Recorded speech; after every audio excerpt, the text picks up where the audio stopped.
പഠിക്കുന്ന സമയത്ത് വളരെ എന്താ പറയാ, അത്രയും ഒരു നോക്കി നിന്ന് പോകുന്ന നമ്മളെ നാട്ടുകാരനായ ഒരു മാഷുണ്ടായിരുന്നു. നിങ്ങളിപ്പോ സോഷ്യൽ മീഡിയയിൽ ചിലയിടത്തെങ്കിലും അടിച്ചാൽ കാണാം, സുഭാഷ് വനശ്രീ എന്ന് പറയുന്ന സുഭാഷ് മാഷ്, നമ്മളെ പൈലറ്റ്. അപ്പൊ ഈ സുഭാഷ് മാഷിന്റെ ഓരോ ക്ലാസ് ഉണ്ടല്ലോ, അത്ര അടിപൊളി, നമ്മൾ അഡിക്റ്റ് ആയി പോയി.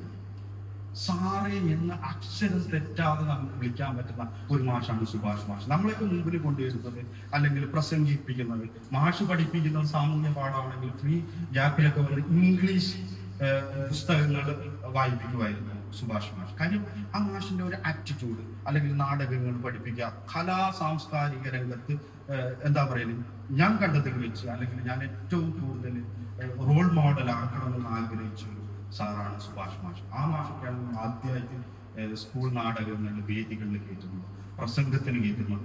സ്കൂൾ ലീഡർ SPL ഇല്ലാത്ത ദിവസം നമ്മളെ പിടിച്ചുകൊണ്ടുപോയി അസംബ്ലിയുടെ മുമ്പിൽ നിർത്തി പ്ലഡ്ജ് പറയിപ്പിക്കുന്നത് ഈ സുഭാഷ് മാഷിന്റെ ഒറ്റ ഒരു ഞാൻ അദ്ദേഹത്തിന്റെ പ്രൊഡക്റ്റ് ആണ്, അദ്ദേഹത്തിന് കൊണ്ടുവന്ന ഔട്ട്പുട്ടാണെന്ന് വേണമെങ്കിൽ പറയാം.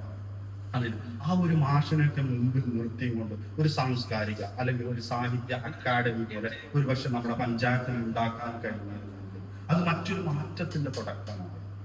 അപ്പൊ ഞാൻ പറഞ്ഞു വരുന്നത് പിന്നെ അടിസ്ഥാന സൗകര്യങ്ങൾ അത് പറയേണ്ട ആവശ്യമില്ല. കാര്യം നിരന്തരം നമ്മൾ ഓരോ കാര്യങ്ങളും റിപ്പോർട്ട് ചെയ്യുന്നതിന്റെ അടിസ്ഥാനത്തിൽ